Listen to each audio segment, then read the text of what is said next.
El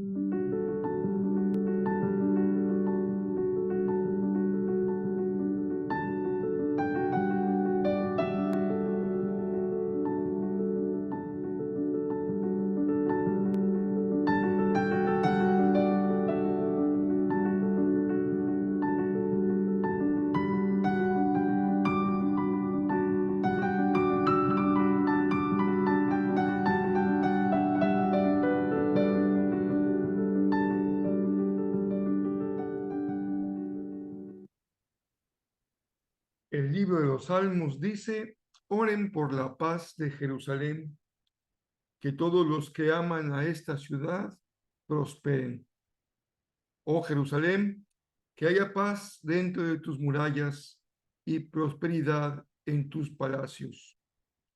Por amor a mi familia y a mis amigos diré que tengas paz. Por amor a la casa del Señor nuestro Dios, buscaré lo mejor para ti, oh Jerusalén.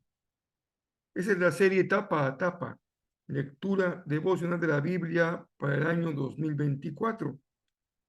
Esta es la meditación correspondiente al martes 4 de junio. Yo soy el pastor Rafael Pola y me da mucho gusto que me permitas compartir contigo la meditación de la palabra en este día.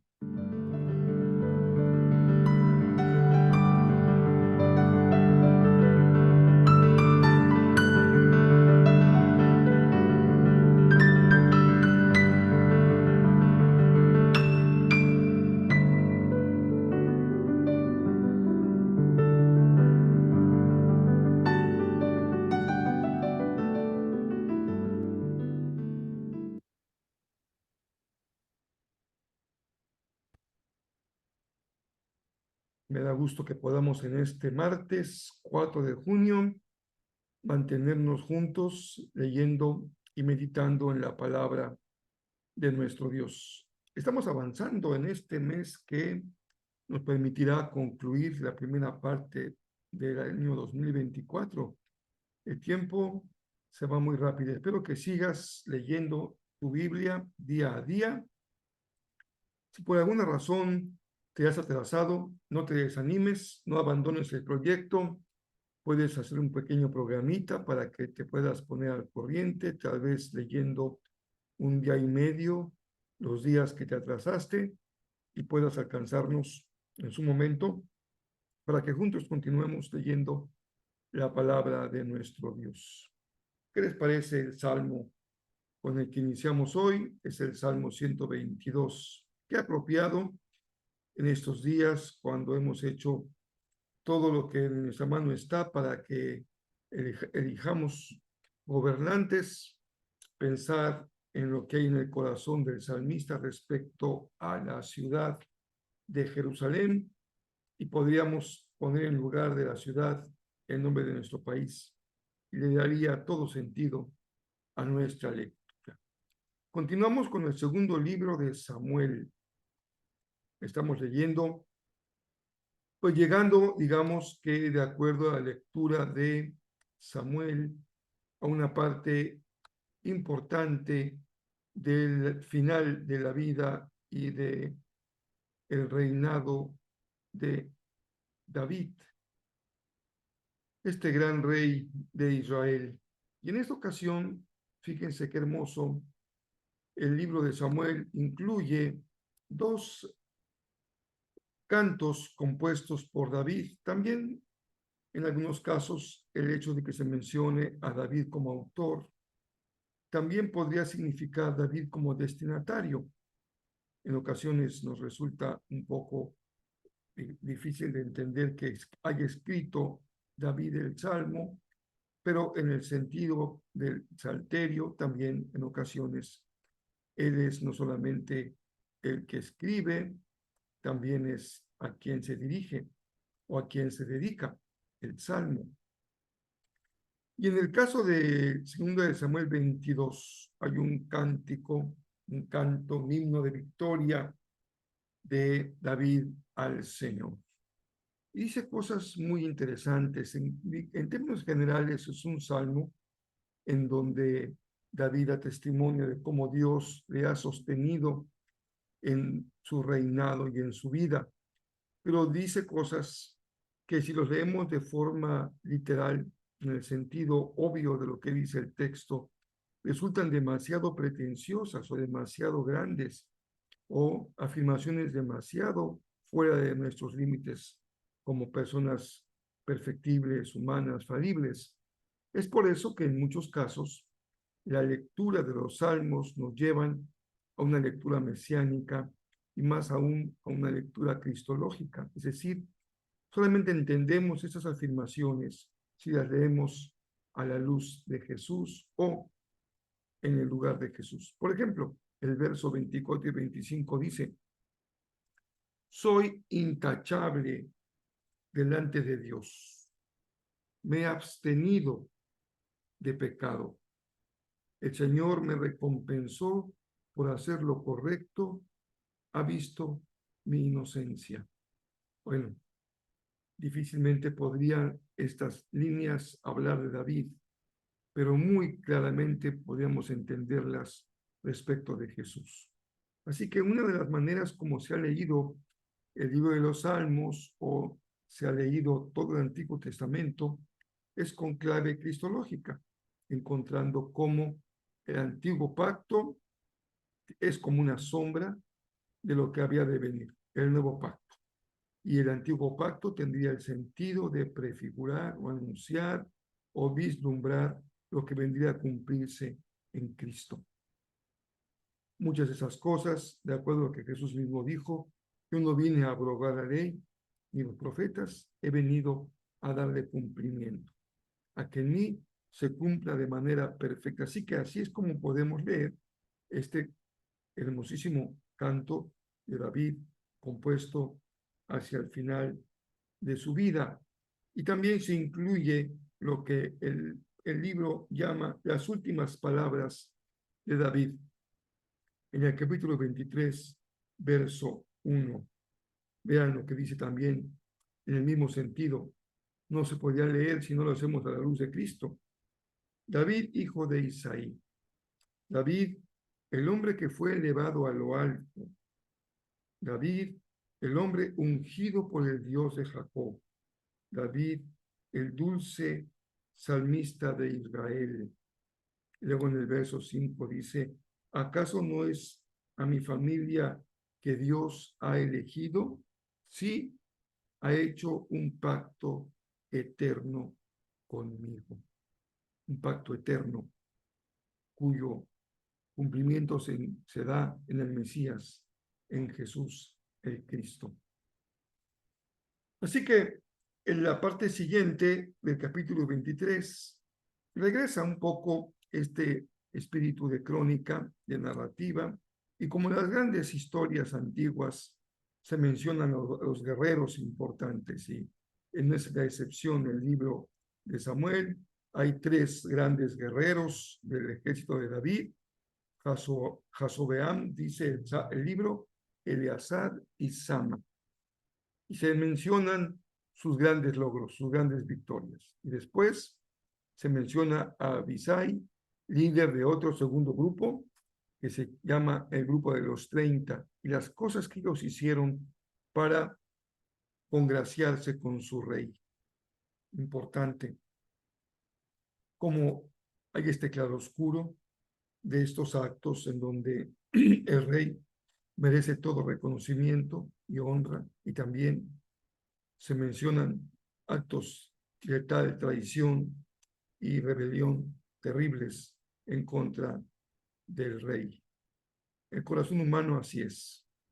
El mismo pueblo que aclama un día a Jesús entrando a Jerusalén, serán las mismas voces que unos días más estén pidiendo su crucifixión.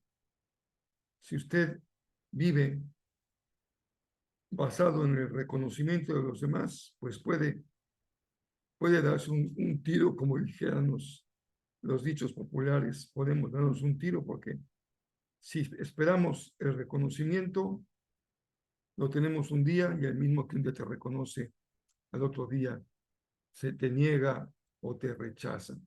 Vivamos por un solo reconocimiento, el reconocimiento de nuestro Señor. Es el único que será siempre verdadero y siempre justo. En Hechos, capítulo 2, se relata la fiesta del Pentecostés, que es una fiesta de las que tenía en su calendario Israel. Pentecostés significa la fiesta de los 50 días después de la Pascua. Es una fiesta de cosecha, de fruto, y justamente en esta fiesta es cuando estaban reunidos todos los discípulos en el aposento alto, y ahí fueron investidos del poder del Espíritu Santo, y como señal hablaron en lenguas que fueron los idiomas que hablaba la gente que había llegado a Jerusalén por la fiesta, y el Espíritu puso en ellos, en los 120, la capacidad de proclamar el mensaje en estos idiomas distintos, de tal forma que los asistentes entendían lo que ellos decían. Muchos eruditos leen en esta historia una señal de lo que vendría por delante cuando Hechos dice hasta lo último de la tierra. Y aquí, desde la fiesta del Pentecostés, vendría el Espíritu para darle palabra a los 120, de tal forma que pudiesen proclamar el Evangelio a todas las culturas y países que estaban ahí en Jerusalén representados. Pedro hace un señalamiento que eso no debe de ser visto como algo extraordinario o novedoso, por el contrario, es el cumplimiento de lo que ya el profeta Joel había dicho que habría de suceder. Y Pedro tiene un primer sermón para los que están escuchando, y el mensaje en sentido esencial está señalando que Jesús es ese Mesías prometido y esperado por Israel, y que quien escucha debe reconocerlo y creer en su corazón y aceptarlo como el Mesías de Israel. Finalmente se nos relata un hermoso pasaje en donde la iglesia, movida por la presencia del Espíritu y la manifestación de su poder, tiene un estilo de vida que asombra a la ciudad. Un compañerismo, una fraternidad, un permanecer en la palabra, un corazón compartido, y todo esto era señal de la presencia de Dios en esta comunidad. Algunos hermanos nuestros que han tenido cambios importantes en su forma de vivir su ministerio tienen como ejemplo y como paradigma la vida de la iglesia en Hechos capítulo 2.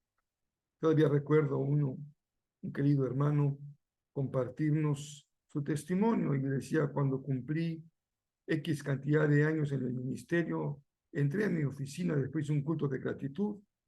No habíamos tenido un mal trabajo, Dios nos había bendecido, nos decía él, pero yo entré a mi oficina y me senté con calma y comencé a pensar si la iglesia que yo estaba pastoreando se parecía o no a esa iglesia de los Hechos.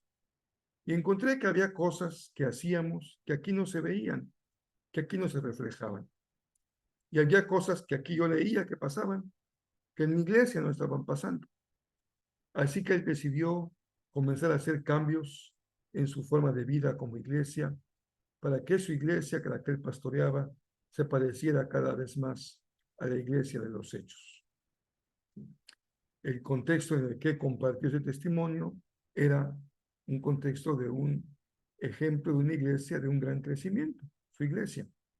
Y esa fue su explicación.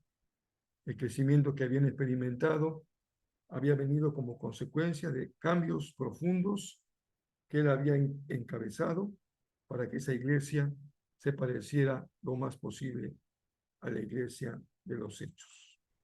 Un ejemplo de lo que esto puede ser útil para nosotros cuando queremos que nos alineemos, no con nuestra tradición, no con nuestras costumbres, no con nuestras ideas, sino con lo que la misma palabra del Señor enseña.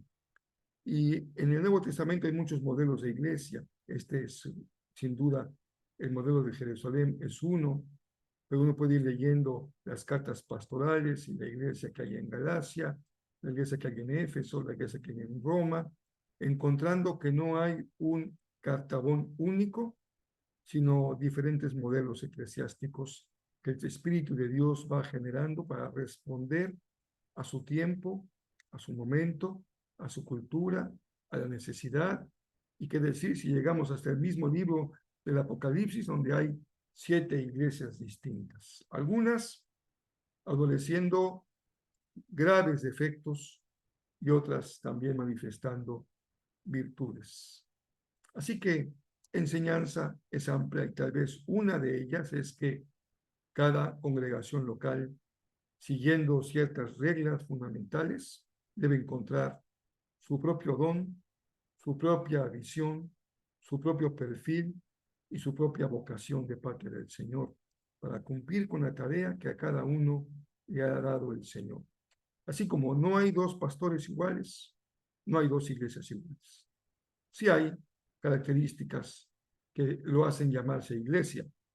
Incluso recuerden que yo les he compartido algunas formas distintas en que el Nuevo Testamento habla de la iglesia, desde pueblo de Dios, esposa de Cristo, cuerpo de Cristo, edificio, rebaño, y estos nombres también nos dan perfiles distintos.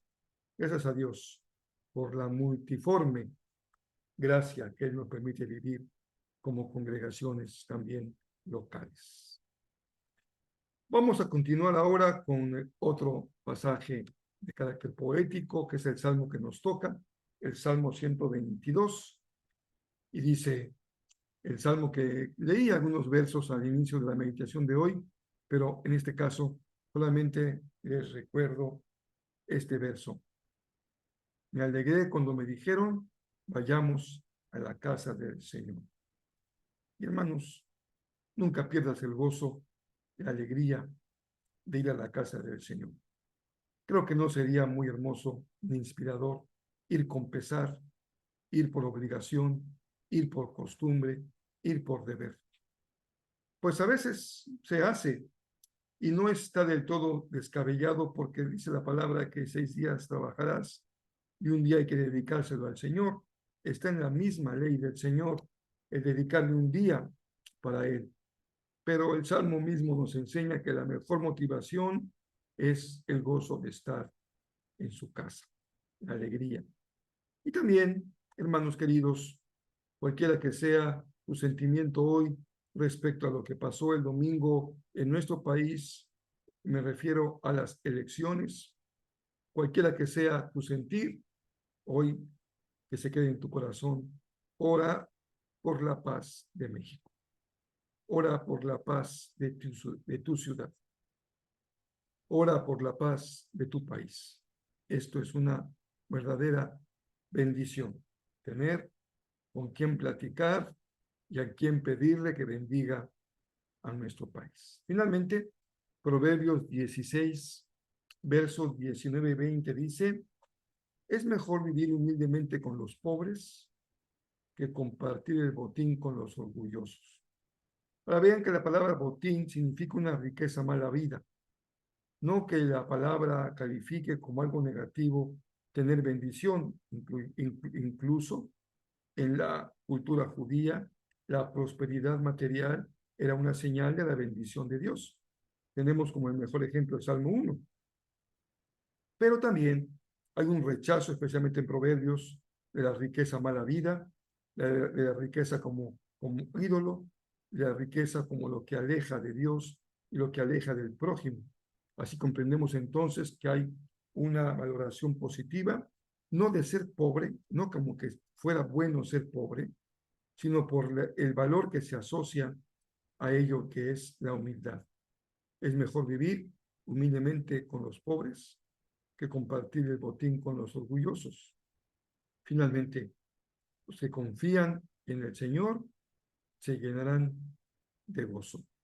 La alegría de la casa del Señor y el gozo de confiar en Él. Palabra de Dios para nuestras vidas y corazones el día de hoy. Uno más para Jesús, Jesús para uno más. Les toca a mis hermanas queridas reunirse el 15 de junio, 9 de la mañana, con nuestra hermana Mónica. Espero que su presencia en ese hogar sea de mucha bendición, porque necesitan su presencia, su intercesión, su amor. Que el Señor las use este próximo 15 de junio. Y el domingo próximo, pues terminamos la serie Héroes y Antihéroes.